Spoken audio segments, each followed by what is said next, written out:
even used as the O in our magazine title. It was a clever accessory for the evening, but I allowed myself a beat of pride that my borrowed dress had pockets big enough for a lipstick, cash, and my company-issued cell phone. No bag necessary. I found the bar as instructed, and then realized I had no idea what Catherine would want to drink. In light of her Sex and the City reference in the car, I ordered 2 Cosmos, tucked her clutch between my waist and elbow, and managed to teeter my way back to the step and repeat. By the time she finally extricated herself from the photography session, I was done with my drink and ready to start on hers. When she rejoined me, she grabbed the drink but not her purse. "Catherine," I held up the sequined clutch. She was hugging a fashion designer.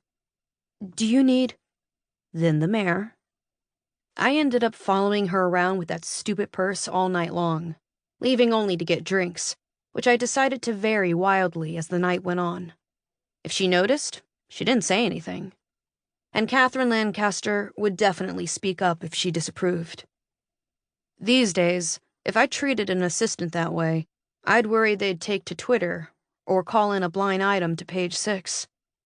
But in the early aughts, a young writer like me considered it a privilege to do the grunt work for those who had earned their spot at the top of the masthead. I was the designated silent purse holder. The first call to the phone stashed in the very expensive pocket of my designer dress came as dinner was being served. My parents. I let it go to voicemail. Stupidly, I actually assumed they were calling because they were proud to have a daughter at such a lavish event. They had never heard of it, of course, but I tried to explain to them when I first got the invitation that it was highly unusual for someone at my level to be included. But when they called 5 minutes later, and then again an hour after that, I knew it wouldn't be about me at all. I had 2 options: leave while Catherine was holding court at the city woman table, or let it all flow into voicemail. It was possible something was wrong with Mom or Dad, but in my gut, I knew it was probably something with Nikki. It was always Nikki. I stayed put in my seat. When another call came in during dessert, I snuck a peek at the tiny screen of my Nokia. This time it was from Nikki's house. Yep, as suspected. It was my sister's drama once again. Perfectly timed with one of the most important opportunities I'd been given since moving to New York City to pursue a writing career. This time, I turned off the phone before stashing it in my pocket. Catherine glanced at me as she rose from the table, which I interpreted as an invitation to follow. When she broke off for the ladies' room, after what I deemed to be an uncharacteristic smoke break outside the tent, I finally powered up my phone to check my messages. 3 from my mom. "Call me." A hang-up, and, "Damn it! She's still not answering." That left the most recent call, the one from Nikki. It was just like her to pick this night to implode.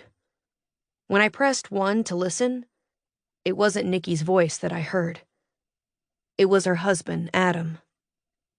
This wasn't the first time Adam had reached out to me about my sister, but this one was different. I had never heard this kind of emotion before in his voice, anger mixed with exhaustion and fear. The message itself was short.